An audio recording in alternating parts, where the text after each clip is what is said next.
This is Calvin Cheung-Miaw with Organizing Upgrade. And unless you've been sleeping under a rock, you know that in the past 2 years, the Democratic Socialists of America's growth has been absolutely stunning. I think they're currently up to about 49,000 dues-paying members that might even increase once this video gets published. So Organizing Upgrade is going to be doing a series of interviews with DSA members in a variety of locations and positions in the organization to see how they're thinking about politics today. And this afternoon, we're very fortunate to have Ravi Ahmad, who is a member of DSA's National Political Committee. Thank you very much, Ravi. Thanks, Calvin. I've been looking forward to this. Can you say a little bit about your background before you joined DSA? Sure. I think like a reasonable number of DSA people, I was involved in political activism and Occupy Wall Street and Bernie Sanders. I was involved in a lot of different political stuff for a really long time. I come from a pretty engaged family as well. I spent a lot of time in India in my 20s, involved in sort of student organizing with the Communist Party of India. And so for me, DSA is probably like the fourth or fifth kind of organizing sort of a conglomeration that I've been part of. So there are a lot of sort of non-affiliated socialists, I think, on the left, more broadly in America. And so it's been interesting after years of avoiding an organization in our very sectarian sort of left to have ended up in DSAs. It does amuse me occasionally. College me would be very amused. All right, and not only did you join DSA, but you were elected to the National Political Committee, and that was part of a grouping called Praxis. Could you say a little bit about what Praxis was or what Praxis is? Sure. You know, one of the things about DSA that I think we all really enjoy and brought a fair number of people to it is DSA likes to think of itself as a big tent organization, as a multi-tendency organization. So unlike a lot of left groupings in America or elsewhere, it doesn't have necessarily a strong line on certain political matters. So you can have a pretty broad diversity of opinion and sort of position, tactical choices, things like that. And we all sort of rub along together. And so one of the things that I think has been really interesting in the last year and a half since DSA really expanded has been how, the new members, whether Bernie was their first or their 10th political sort of project, how we have integrated ourselves into this organization. And so Praxis, there were slates and tendencies and different groupings, and people were trying to figure out like how to express that in like a non-sectarian way. And so in the race for the NPC last year, the sort of the long-term members in DSA had a slate called Momentum. Some of the more sort of Harrington generation folks had come together around, I think, a concept called Unity and Diversity. There was another sort of like anarchist grouping that was mostly West Coast folks. And then the Praxis group, I think there were a couple of things. First of all, we're all new to DSA, but have all had political experiences in the past, but we're new to DSA. We're also not coastal for the most part. Most of us in Praxis are parents. Very few of us have had professional organizing experiences, but we've always been engaged in our communities, which I think these are different perspectives. And given that so much of DSA's growth is in places that are not on the coast, that are not liberal enclaves on the coasts, it was really important to us that we should come together to try and elevate those kinds of voices and perspectives. I think, you know, since the NPC elections, since in the last year, what has happened in DSA is that same struggle is continuing. Like people are trying to figure out how to articulate their political positions, how to articulate the diversity of tactics that we use in DSA in ways that are to sort of put them together into a coherent vision. And I think one thing that outside observers probably may find DSA somewhat chaotic, we're very public about our discussions. We're very public about our disagreements. Some of it's generational. We have a lot of people who are very much online. But it's also sort of a principled thing where it's important to us that we're very open about stuff. And that's not how most organizations work. So so productive disagreements can look like, or productive discussions can look like sectarian infighting or like conflict or lack of discipline. I've actually found them incredibly productive.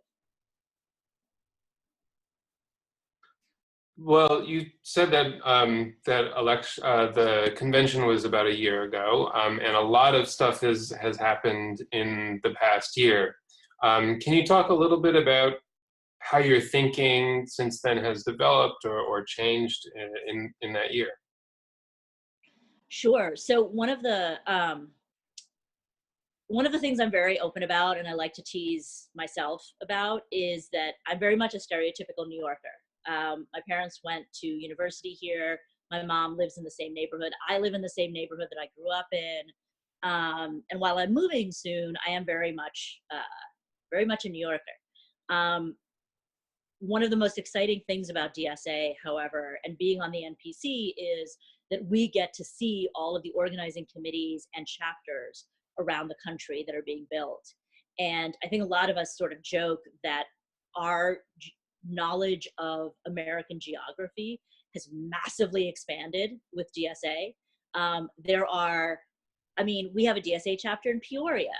We have DSA chapters in all sorts of counties and corners of this country in a way that the left has not seen for an extremely long time. And while it remains to be seen what sticks and what sort of falls away, it's been really impressive to see that continued level of growth, both just sort of in general in members, but also in terms of like actual organized formations, right? So it's not just people paying $27 on the website, it's groups of people getting together to do real organizing in where they live, which are often very much outside of the usual places that, forget the left, even the Democrats have given up on many of these states. And so that has been really exciting, and it has very much reshaped my sense of the landscape that we're operating in. And the more that I spend time with comrades from particularly the Midwest and the South, but also from places like Eastern Oregon or Eastern Washington State, one really gets a sense of being at ground zero for rebuilding the left. And I think that's probably the thing that has most, sort of the concept or the idea that has most stuck with me over the last year, has been the degree to which, as an institution, or just as a broad array of forces, everything from sort of Bernie Sanders left, from sort of progressive Democratic unions on left, how shallow our base is, and how we really rely on media-driven and ad-driven and data-driven campaigns, whether electoral or otherwise, rather than the kind of deep relationships and community, just sort of like community-wide organizations that we had in the 60s, in the 50s, going back, generations. And so it's very hard to maintain consistent political power. It's very hard to really engage productively with electoral politics, for instance, if you're not going to grapple with this question of durable power. Where does power come from? And what does that mean for our choice of tactics? Yeah, the idea of organizing people outside of the kind of usual suspect places, it's super exciting. Can you say a little bit more about what's the political vibe in those places like? What's the potential that people see in those places? Because those might be places, as you say, which may have not had much of the institutional left What does it mean to be a radical or a left activist in those settings?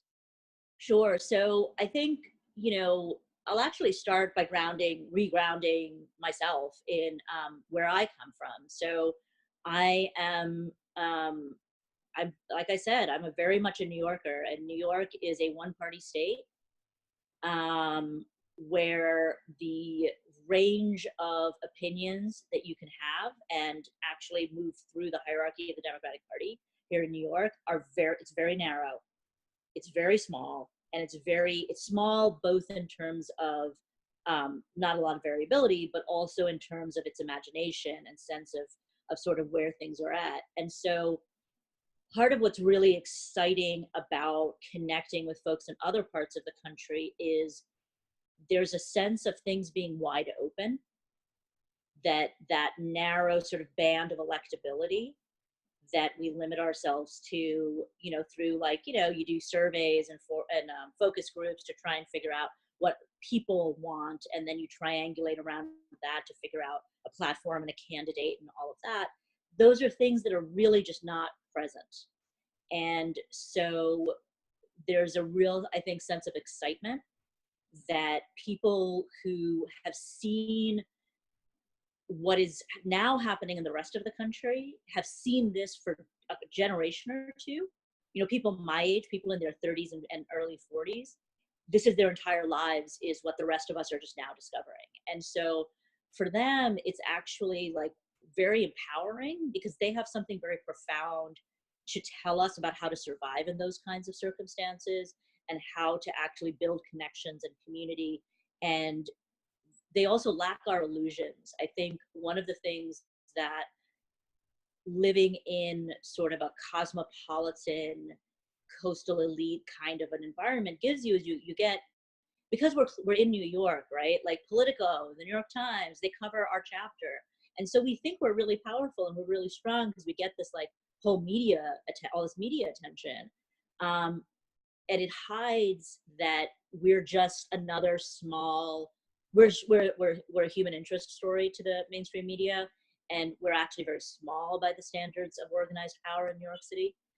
They lack our illusions, and they have a very strong sense of how little power they have. Kali Acunio and I were on a panel a few weeks ago, or months ago now, and he said something that really helped this to click for me, which is, something to the effect that you need to know how powerless you are in order to build power. You need to know like where you're lacking and where you are weak. You have to have the fortitude to face up to that if you're going to build something that actually addresses that weakness. Otherwise, you'll be building something that addresses, what you can stand to look at rather than reality as it is. And, I at least come from a Marxist background, so I'm all for like ruthless criticism, material conditions, all that stuff, right? All that good stuff.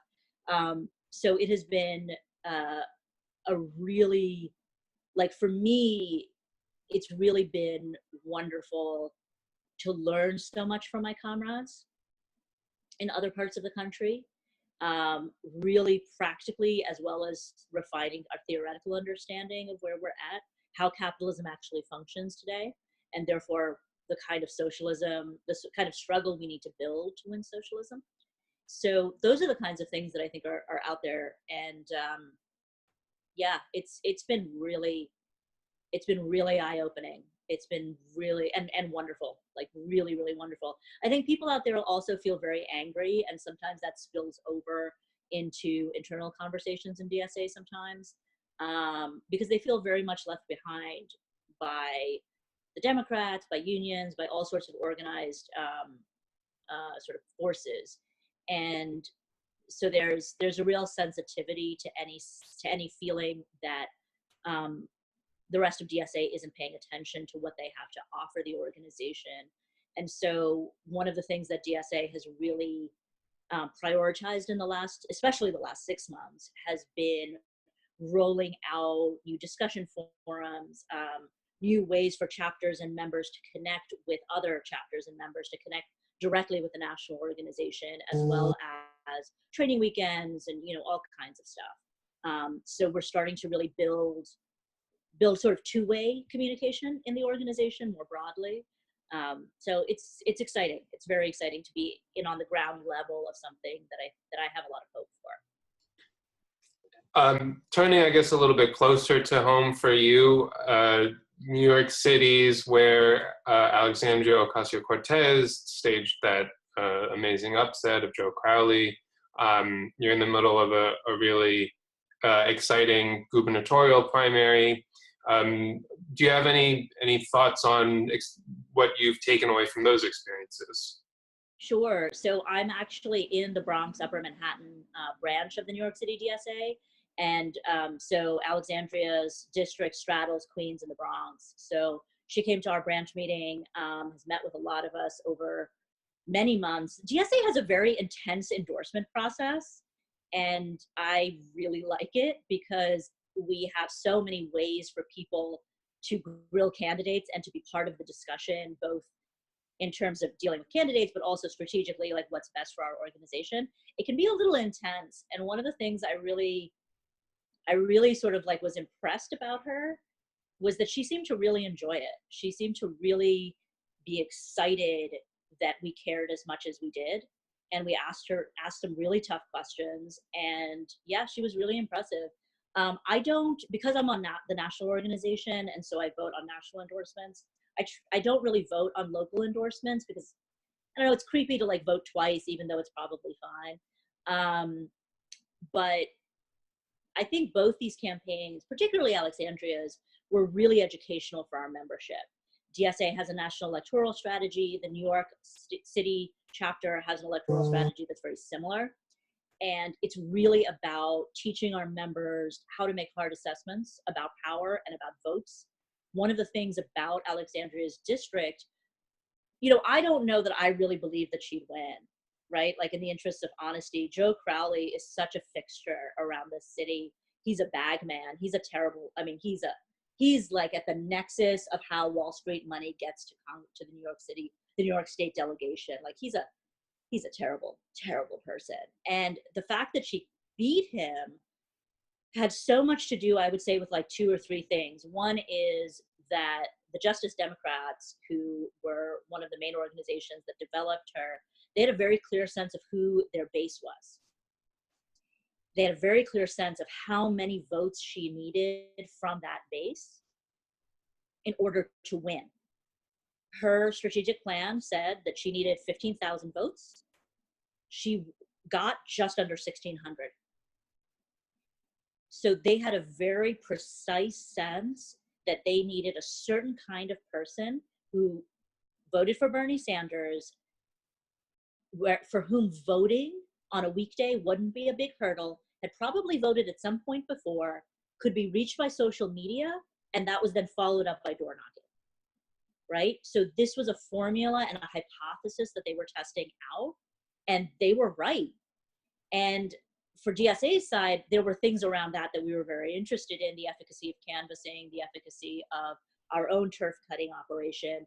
One of the things we were also really interested in was how well we do in low turnout races, how those numbers really matter, because I think part of what the sort of media-driven version of electoral politics and how parties and organizations talk to their members, it's usually very like, this is a great story.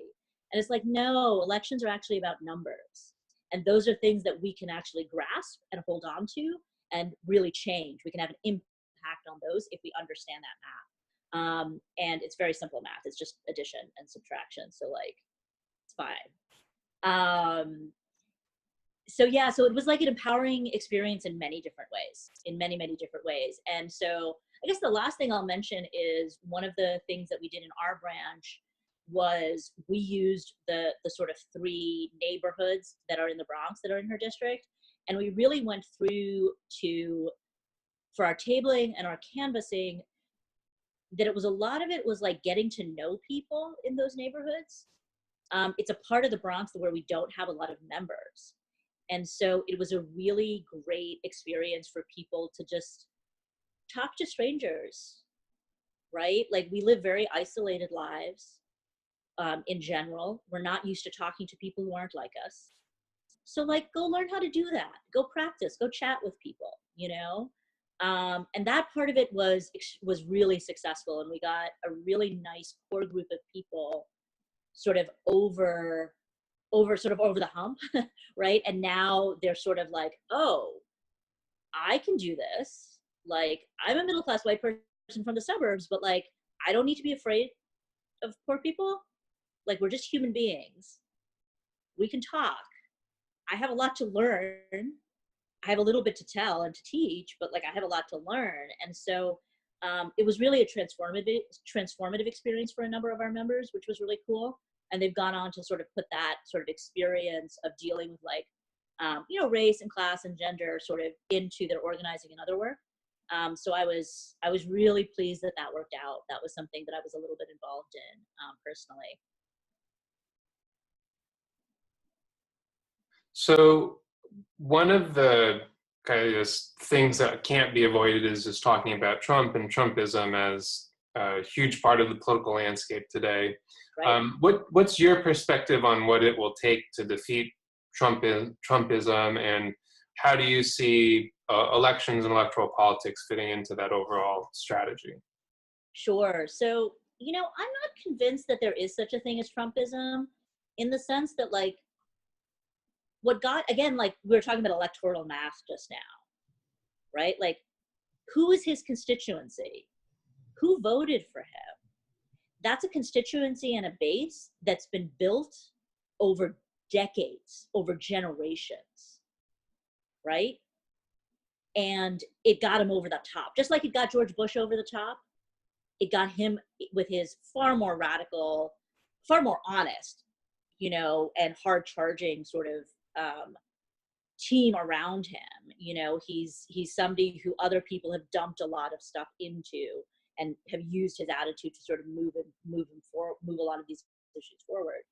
But you know, the weakness of, you know, the one thing the Democrats are supposed to fucking do, pardon my language, I'm from New York, but like, the one thing the Democrats are supposed to fucking do is win elections.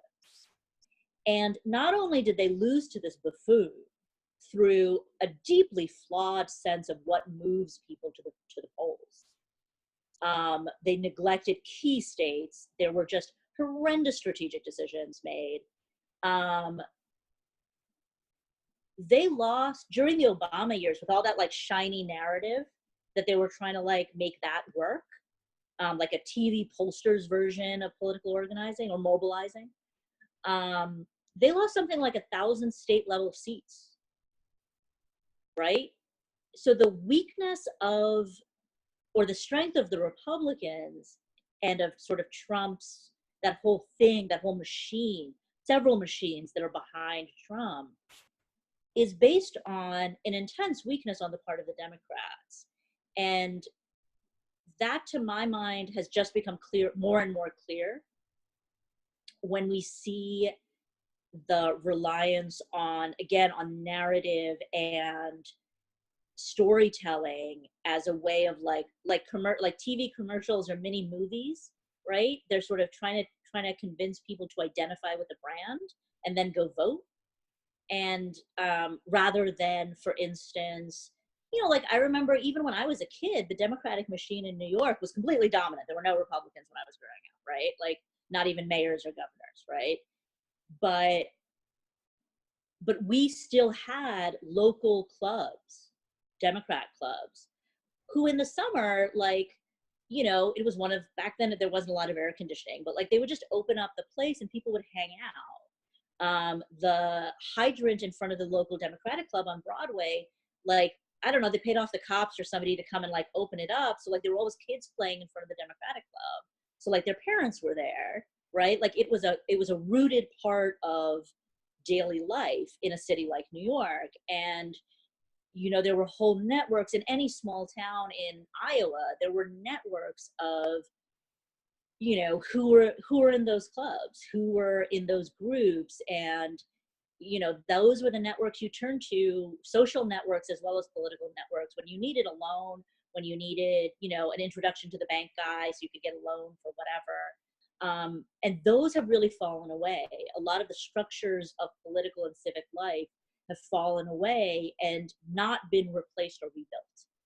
And so even if, my hope is that cranky grandpa, as I like to call Bernie Sanders, because he's as cranky as my grandmother. So like, obviously I have to love him.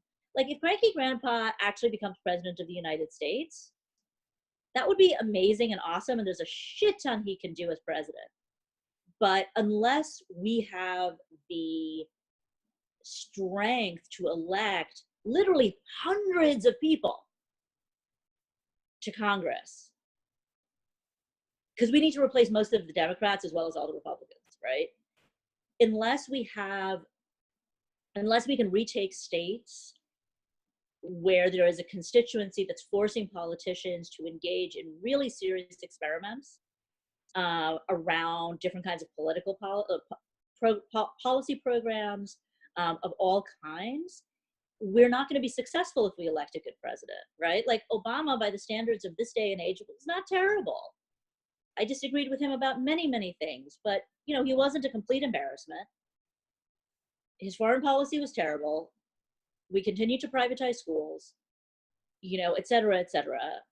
We couldn't solve mass incarceration. He couldn't mobilize. Like, again, we lost sheriff elections. We lost county commissioner elections. We lost state and gubernatorial elections. And so that, like, there are plenty of people who are working to try and get Bernie Sanders elected. I plan to vote for him, et cetera, et cetera. But I think sort of the thing that socialists should be bringing to this table is how do we build long-term strength? And that can be done through electoral politics, but it can also be done in a variety of ways that we all have done electoral politics, right? Like we don't actually know how to do other kinds of things often. Most unions are in a state of retreat, so workplace organizing is something that many of us just don't know how to do, especially in the conditions that we're now looking at. And so I really feel like DSA's sort of historical role, to like use that vernacular, has to be a much more realistic sense of what we're capable of accomplishing through electoral politics and what it takes to build long-term strength so that we don't get back here.